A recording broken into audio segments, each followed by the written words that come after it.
Amen.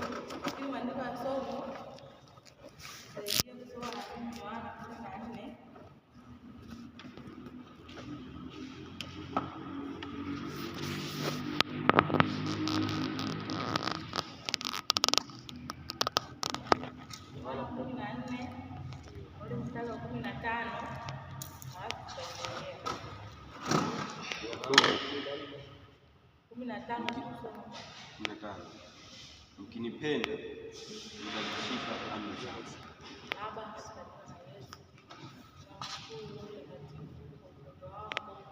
Asante Yesu kwa nafasi tena. Asante Bwana Yesu kwa ibada kutuhudumia. Simama mbele ya watumwa wako. Roho Mtakatifu, mimi si kitu mbele zako. La Mungu na watu wako kupokea kutoka kwako kwao. Tumie kama chombo ni kufikisha ujumbe ambao umekusudia siku ya leo. Sikwenda kinyume na mipango ya yule adui. Sikwenda kinyume na roho chafu zitakuinua kinyume na mapenzi yako. Hazina nafasi wala mamlaka. Yesu, tunasihi Roho Mtakatifu akatufundishe na kusema nasi. Katika jina la Yesu ninaomba machache na kwa sababu wako. Yamini Mungu wangu utakwenda kufanya sasa na mapenzi yako Yesu. Amen. Sauti yangu sio nzuri sana. Natumai nasikika. Amen. Sasa somo kama nilivyosema, kichwa cha somo ni kumpenda Mungu. Kwa hivyo kipindi yetu leo tunazungumzia habari swala zima la upendo. Amina. Amen. Kwa tutaona the way Mungu anatupenda, na tutaona mifano ya watu kwenye Biblia ambao walionyesha kumpenda Mungu hata kusacrifice maisha yao. Amina. Amen. Lakini pia nimeandaa maana ya upendo ambayo nasema upendo ni shauku na hamu ya moyoni alionayo mtu juu ya nafsi ipendayo yenye lengo la kumfanyia au kuitendea mema nafsi hiyo kwa gharama yoyote, katika kuhakikisha nafsi hiyo ipendayo inakuwa katika hali ya ustawi. Amina. Amen. Kwa hivyo tukiangalia upendo, anasema upendo ni shauku na hamu ya moyoni alionayo mtu juu ya nafsi ipendayo yenye lengo la kuifanyia au kutendea mema nafsi hiyo kwa gharama yoyote, katika kuhakikisha nafsi hiyo haipendayo inakuwa katika hali ya ustawi. Amina. Amen. Hiyo ni maana ya upendo, lakini pia na sio tu ustawi, lakini pia anazungumzia habari ya furaha, anazungumzia habari ya amani. Kwa hivyo tunaona kabisa upendo ni mfumo wa ndani anakuwa nao mtu. Amina. Amen. Kwa hiyo tunapozungumzia kumpenda Mungu, maanake tunazungumzia kwamba tunatakiwa tuwe na shauku ya kumpenda nani? Kumpenda Mungu. Ndio maana tukiangalia katika Yohana 14:5 mkinipenda mtazishika amri zangu. Kwa hivyo tunaona kabisa hatuwezi kusema tunampenda Mungu ili hali hatufanyi yale ambayo Mungu anataka sisi tuyafanye. Amina. Kwa hiyo tunaendelea kusema nampenda Mungu, nakuja kanisani, lakini nakuwa Mkristo wa kanisani. Nakuja kanisani kwa mazoea, kwa sababu tu wazazi wangu niwakuta wanasali na mimi naenda kanisani. Lakini ni reality hatufanya yale ambayo Mungu anataka sisi tuyafanye. Amina. Amen. Tuendelee na 6 mpaka 21. Hiyo Nami nitamwomba Baba, naye atawapa msaidizi mwingine, ili akae nanyi hata milele. Ndiye Roho wa sababu tunampenda. Sasa kumpenda ndio kama nilivyosema, tukisema tunampenda Mungu ili hali matendo yetu yanapendeza Mungu. Siwezi kusema nampenda Mungu na kati tu mwanadamu mwenzangu simpendi. Siwezi kusema yaani kumpenda Mungu ni neno dogo lakini lina maana kubwa sana. Na kumpenda Mungu kumpenda Mungu kuna mambo mengi ambayo yanaambatana na upendo. Amina. Upendo unaambatana na imani. Upendo unaambatana na vitu vingi. Yaani katika Biblia ndio maana nimesema hata jana mkesha kama simsei. Yes, alihubiri akasema yaani upendo ndio nguzo kuu ya kanisa. Na upendo ndio kitu ambacho kinafunika mambo mengine yote. Yote yanatokana na upendo. Amina. Yes. Kwa hiyo kumpenda Mungu kuna kunahitaji kujisacrifice kwa hali ya juu. Kumpenda Mungu kunahitaji kujitoa kwa namna ya tofauti. Kumpenda Mungu kuna mambo mengi ambayo tunatakiwa tufanye na baadhi yao tutayaona. Amina. Ukiendelea kusoma hapa kuna sita kuendelea, ni maneno ambayo Yesu alikuwa anasema kama tukimpenda. Anasema kwa sababu ya upendo anasema sitawaacha yatima, mtawachia msaidizi atakaa ndani yenu. Yaani vitu vingi vizuri anasema, lakini ni dalili za kumpenda Mungu. Amina. Kwa hata sisi sasa, haya ni maneno ya Yesu alikuwa anaambia wanafunzi wake, lakini ni leo Yesu anatuambia sisi tunatakiwa tumpende yeye, tunatakiwa tufanye mapenzi yake, tunatakiwa tutembee naye, tuishi naye, kila tunapoenda tutembee na Mungu, kila tunapoenda tuwe mawakala wazuri. Hiyo itaonyesha kwamba ni namna gani tunamfanyaje, tunampenda Mungu. Lakini pia mwanzilishi wa upendo, sawa, tunaomba tumpende Mungu, lakini mwanzilishi wa upendo ni Mungu mwenyewe. Amina. Soma neno ambalo linajulikana Yohana 3:16.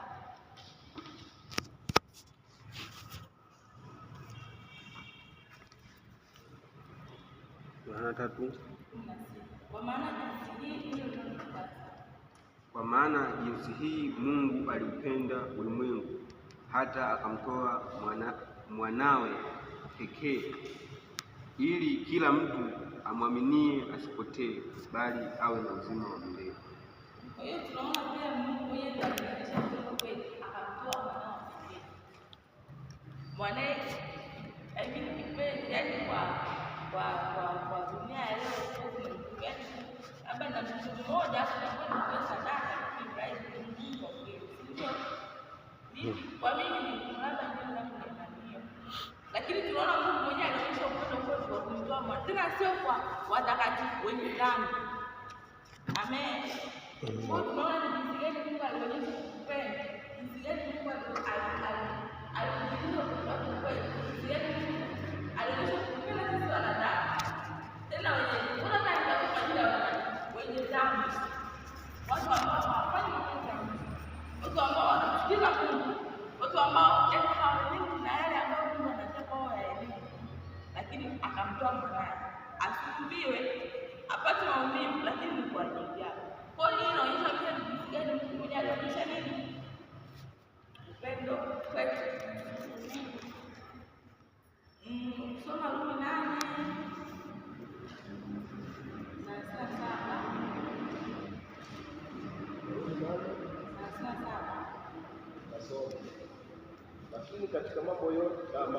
Lakini katika mambo hayo yote tunashinda na zaidi ya kushinda kwa yeye aliyetupenda.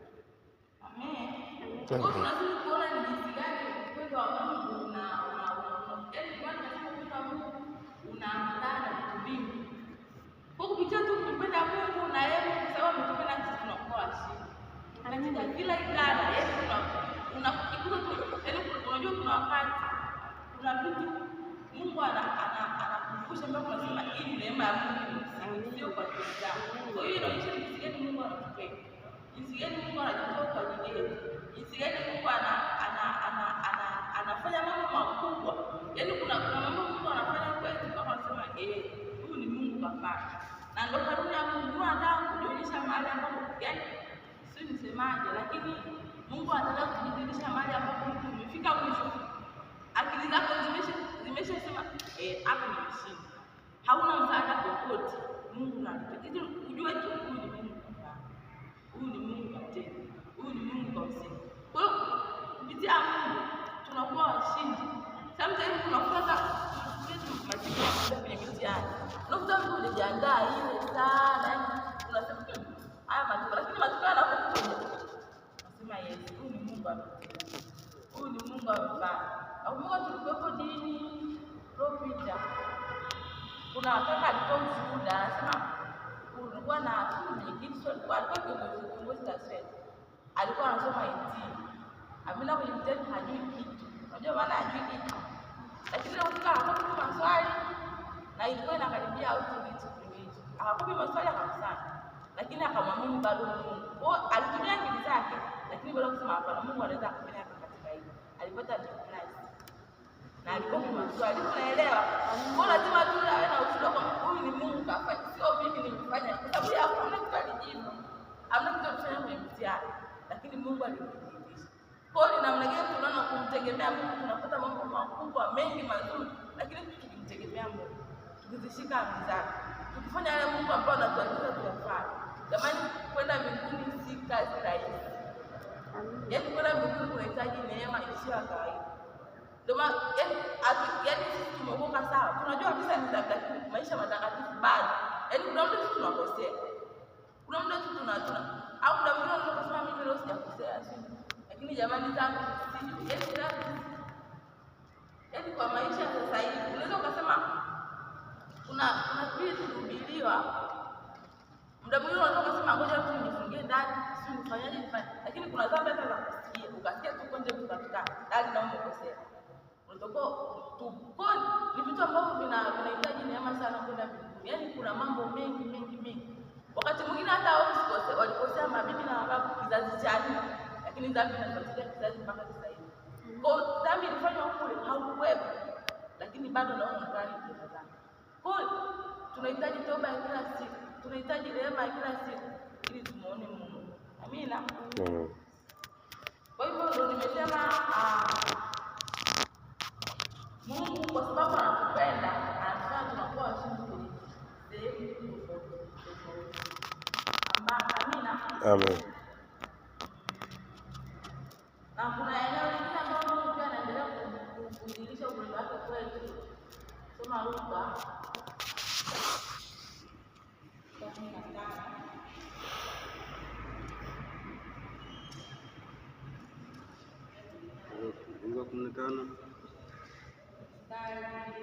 Kwa muda wako nasema kwa mstari wa kwanza mpaka sura ya 8, lakini leo tuanze 11 mpaka 32. Nasema akasema, mtu mmoja alikuwa na wana wawili. Kubwa sana. Bila imani hatuwezi kumpendeza Mungu pia. Umeona? Kwa hiyo maana pia tunapokuwa tunasema tunampenda Mungu, tunataka sana tushike amri zake. Zile amri za Mungu ziko ngapi? 10. Ziko 10. Ziko kwenye vitabu vingi zimeandikwa hata Kutoka ile 20. Musa alikuwa anawaambia Waisraeli.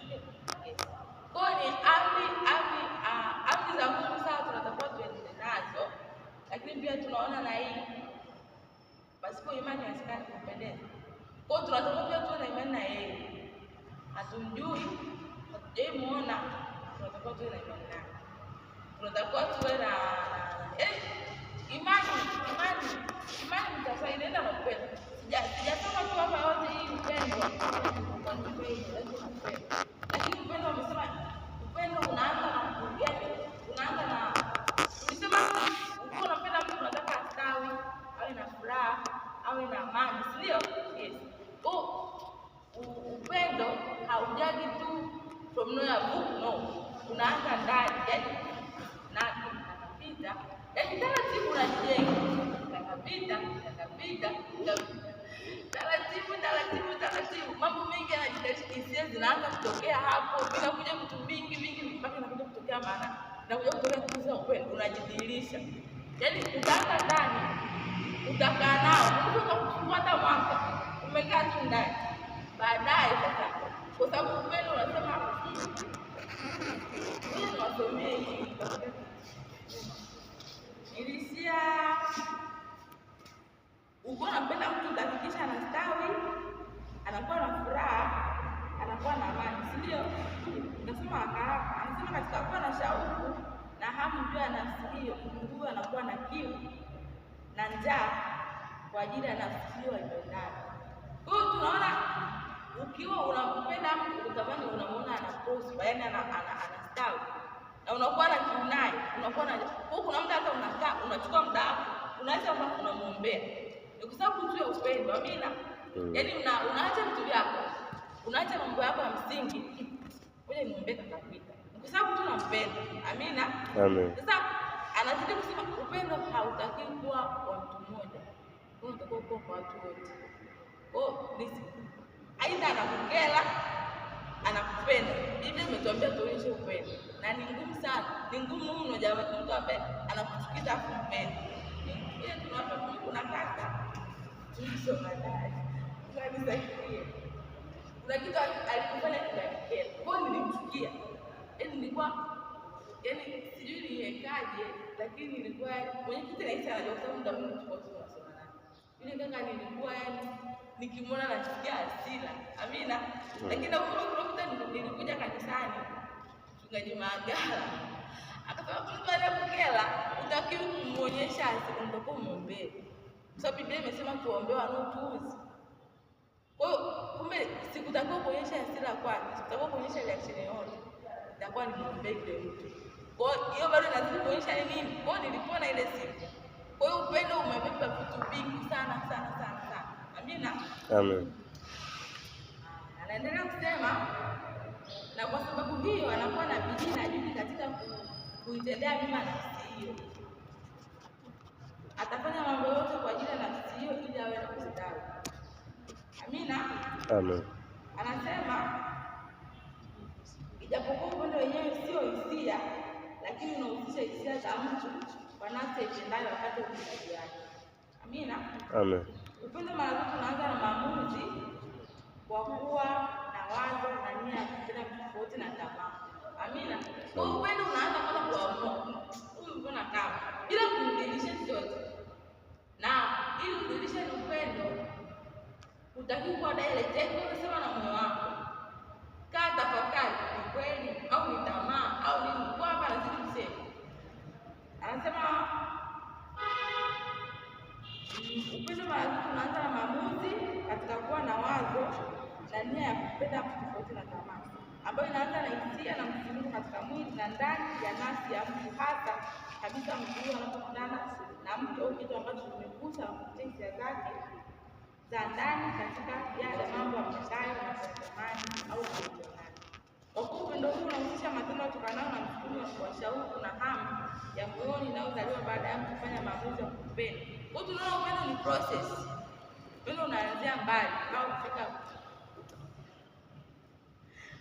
kufika level ya kupenda. Tunaanza vitu vingi, yaani tunaanza process nyingi nyuma. Amina. Amen. Azidi kusema upendo ni tabia inayopaswa kuwa nayo mtu kwa watu wote. Umeona nilisema. Wewe upendo hautaki tu apende dawalia, apende kaka pale, apende hapo, lakini maji sipendi. Kitu sipendi. Haitakiwi watu upende watu. Biblia imesema tafuteni kwa na amani na watu wote. Na nguvu takatifu. Sema wadani. Kwa hiyo bado tunaona vitu vingi, yaani upendo umebeba vitu, upendo umebeba utakatifu, upendo umebeba amani, upendo umebeba imani. Tumesoma hapo kwenye Waebrania, pasipo imani haiwezekani kumpendeza. Kwa sababu tunampenda Mungu, tutakuwa tushike amri zake, kwa hivyo tunatakiwa tumpendeze yeye. Kwa ili kumpendeza Mungu, kuna vitu vingi vimejificha, yaani mambo mengi. Upendo umebeba vitu vingi sana. Anasema upendo huu unahusisha matendo yatokanayo na msukumo wa shauku na hamu ya moyoni inayozaliwa baada ya kufanya maamuzi ya kumpenda mtu. Sasa hapo tunazungumzia tu upendo wa mtu na mtu, lakini target yetu ni kuleta upendo wa Mungu na sisi. Kwa hiyo hapa nimesema maana yake upendo si unaanza na process. Lakini sasa hizi process ni Mungu alizoezi process kwetu. Amina. Amen. Lakini akasema matendo ya upendo yanajidhihirisha tukisoma Wakorintho wa kwanza 10:18. Upendo huvumilia, upendo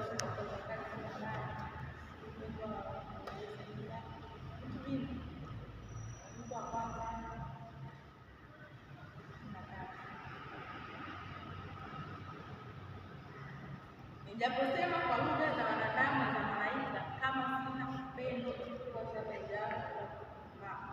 Tena nijapokuwa na unabii na kujua siri zote za maarifa na kujua siri zote na maarifa yote, nijapokuwa na imani kamilifu kiasi cha kuweza kupunguza mlima, kama sina upendo si kitu mimi. Tena nikitoa mali zangu zote kwa ajili ya maskini, tena nikitoa mwili wangu nichukue Mungu kama Sasa hapo ndio tunaona jinsi upendo ambao ulikuwa na umuhimu. Upendo kwa hata una imani ya kusema anasaidia enda kimama. Kama una upendo hiyo nani? Kwa upendo ni kitu kidogo, lakini upendo umebeba kitu kikubwa sana. Kupitia upendo kuna kila kitu. Amina. Kwa hiyo tunataka kudhihirisha matendo ya upendo Anasema upendo huvumilia, upendo hufadhili, hauzuri, hautakabari, haujivuni, haukosi kuwa na adabu, hautafuti mambo yake, hauoni uchungu, hauhesabu mabaya. Yaani kiuhalisia ni kitu kigumu, lakini kwa kweli jamani tunahitaji Mungu sana. Ndio lazima upendo ni Mungu mwenyewe. Kwa sababu tu upendo unataka kila kitu. Usimjue, usijui muombe. Upendo kwa sababu gani? Upendo utafuta mambo yake. Na kama na siku nilikuwa hiyo siku nilifungua tu ndio hivi. Hilo ndio nilikuwa najua hiyo siku nilikuwa. Akifika wakati mwingine sio tu lazima kuombea mwenyewe. Wewe lazima kusema Mungu unakuwa. Mwambie tu apende. Usitaki kuchapa hivi. Tani tu Bwana Yesu na ileta kanisa. Bwana Yesu bariki kaza mkono. Yaani ombea, chukua muda, ombea watu wengine. Ombea timu, sio ombea ajabu, sio ombea kila nani. Unakuta vitu vyako vingine vyote vinafanyika kwa sababu tu ni kwa sababu ya Mungu. Amina. Amen. Mambo yake. Hauoni uchungu, hauhesabu mabaya, haufurahi dhalimu, bali furahi pamoja na kweli, kutia yote, uamini yote, utamani yote, ustahimili yote, upendo wa usudu, upendo haupungui neno wakati wowote, bali ikiwapo nabii utabadilika, ikiwapo lugha zitakoma, ikiwapo maarifa yatabadilika, kwa maana tunafahamu kwa sehemu, tunafanya nabii kwa sehemu, lakini japo ile iliyo kamili, iliyo kwa sehemu itabadilika. Nilipokuwa mtoto mchanga nilisema kama mchanga, alifahamu kama mchanga, alifikiri kama mchanga. Tokea hapo nilikuwa mtu mzima, nilibadilisha mambo ya kidogo, maana wakati wa sasa tunaona kwa kioo kwa jinsi ya kuona. Wakati ule utaona kwa uso, utaona uso kwa uso. Wakati wa sasa nafahamu kwa sehemu, wakati ule nitajua sana kama mimi ninavyojua sana. Basi sasa inadumu imani, tumaini, haya matatu. Katika hayo ndio kuu upendo. Kwa hiyo tunazidi kuona leo uko na maana kubwa. Una imani, una tumaini, lazima yote upendo ndio upendo. Amina. Amen. Kwa tunazidi kuona na maana kubwa kwa kanisa na kwa watu ambao wanakuwa. Na pia mimi nasema watu wanapenda Mungu na hapo namsikia kwa rafiki zangu. Mungu ambaye hujui unampenda. Alafu bila kumleta kumpenda. Kuna mtu ule. Kwa wakati mwingine tunashinda kuona mtu ya kama hivi. Tunafanya tunazoea, kwa Mungu tunazoea. Tunakuja ibada kwa sababu tunasema bibi yangu anakuja TG na mimi nimezaliwa TG. Naenda kanisa kwa sababu ya bibi. Lakini yule Mungu alisi Amen. Amen. Kwa hiyo kuna maadhimisho ya matendo, hadi maadhimisho ya upendo. Tendo za 23. Mpaka 40. Lakini kwa muda wako soma yote. Mshepata? Ndio. Ambao kwa imani tunaanza hii Stefano anapotokea. Anasema wakati huo watu wengi walikuwa wameokoka. Yaani watu wengi walimjua mkoo mpaka wakawa wanakosa watu kuhudumia. Kwa hiyo wakaenda wakapeleka shida kusema jamani, mnawahudumia sawa hawa, lakini kuna wale yatima na wajane sijui kina nani. Wakasema basi tutachagua watu ambao watakuwa kuhudumia. Wakachagua watu 7, Stefano akiwa ni miongoni. Amina? Yes. Watu 7 kusoma sura ya 6 kulikuwa na mtu anaitwa kulikuwa na Stefano, anasema aliyejaa imani na Roho Mtakatifu.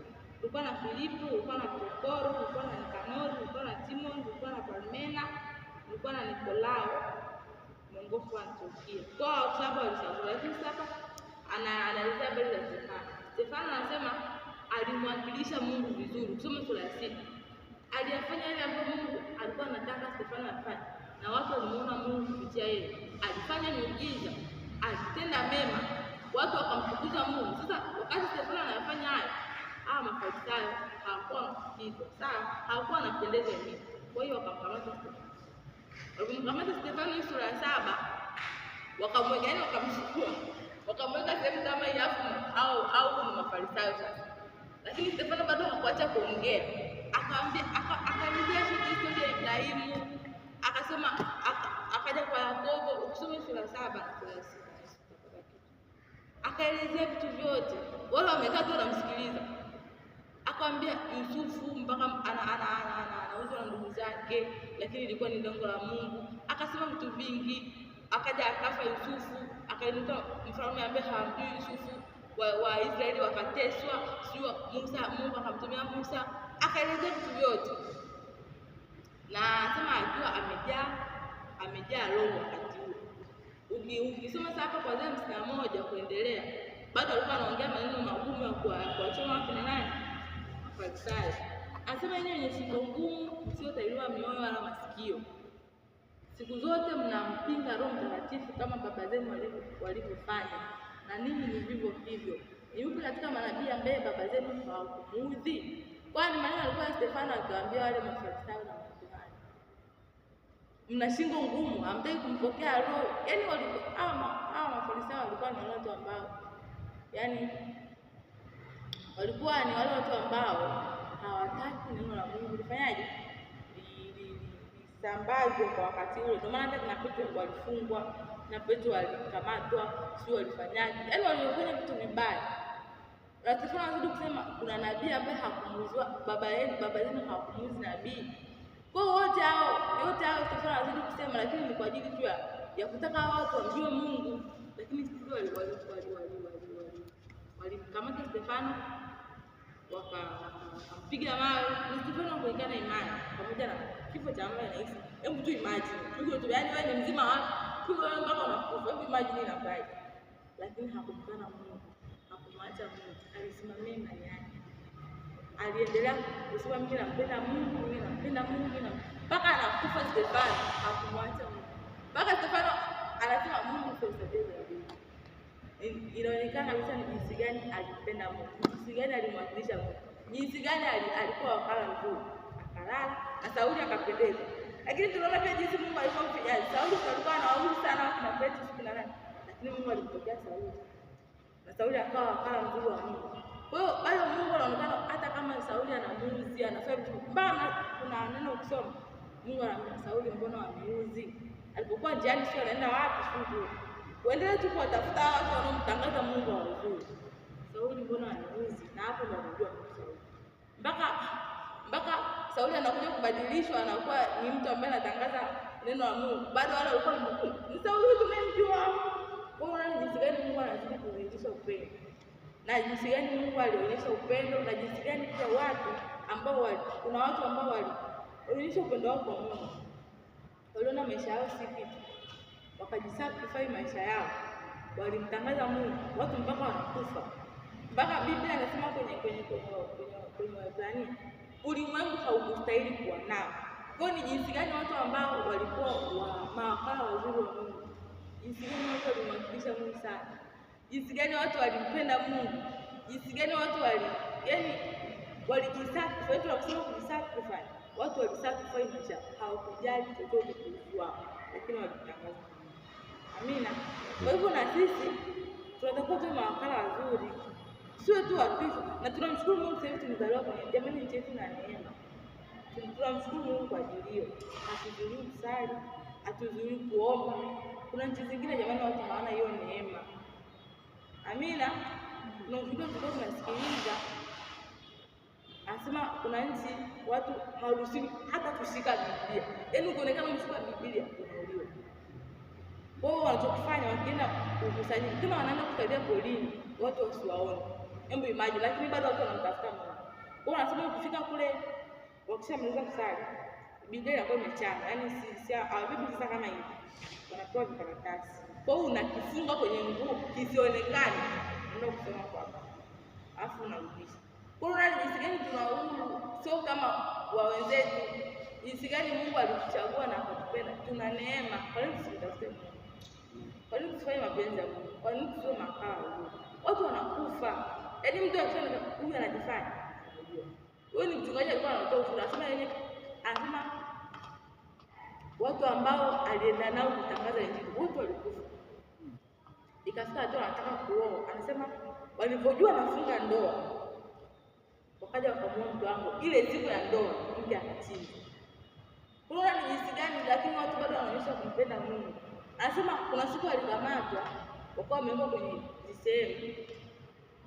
Kila siku anakuja kutolewa mtu anachinjwa. Kila siku anasema alikuwa sana. Kwa kila siku anakuja anatolewa anachinjwa mbele yao, lakini hakuonekana. Wewe sio kama ni kwenye Biblia, reality dunia ya leo. Lakini bado watu hawamwachi. Wewe mbona una neema kubwa? Yaani Mungu ana neema, Mungu amekupa neema. Hakuna mtu anaweza kukujaji, unashinda Biblia. Hakuna mtu anaweza kukufanyaje. Kwa bado tuna neema kubwa kuliko wenzetu. Lakini bado anakuambia katika hayo yote sikumwacha Mungu. Anasema katika watu watatu wote wakaamuriwa. Wote. Bado unataka kutubu, unataka kumwacha Mungu wako. Na wewe unafaa kusema ni wewe kama Mungu. Wakamwachia. Ni jinsi gani watu wanaonyesha kumpenda, jinsi gani watu wanaonyesha kumtii, jinsi gani watu wanaonyesha kufanya mapenzi. Watu hawaruhusiwi kukusanyika jamani kuomba, hawaruhusiwi, na mkikamatwa mmenunuliwa. Lakini bado watu wanasema hapana, tunatakiwa tukusanyike. Kwa sababu Biblia inasema tuache kukusanyika. Wanaenda polini mbali ya mji, lakini bado wakikamatwa huko ni kesi. Siku anafunga ndoa, alifungia ndani huko pembeni ya mji, lakini bado walipokuja wakamkuta wakamchinja mke wake pale, yaani mbele ya umati mke anachinja. Akabaki mwenyewe, lakini bado anasema sikumwacha Mungu katika haya. Mke sawa alichinjwa, rafiki zangu walikufa, lakini sikuwahi kumkana Mungu, sikuwahi kumwacha Mungu. Kuna jinsi gani sawa walikuwepo kwenye Biblia, lakini hata leo bado kuna watu wanamwakilisha Mungu vizuri. Sasa sisi tuna neema jamani. Yaani wewe kuzaliwa Tanzania ni neema. Unakusanyika, afu hamna mtu yote anaweza akaja sio kufanya. Bado ni neema. Kwa nini tusimpende huyu Mungu? Kwa nini tuseme makala mazuri? Kwa nini tusitangaze neno lake? Kwa kuna vitu vingi ambavyo tumeviona vinamhitaji Mungu. Amina. Amen. Yes. Msamehe nimekuwa muda sana. Lakini sasa na mimi nimepokea kutoka kwa Mungu. Amen.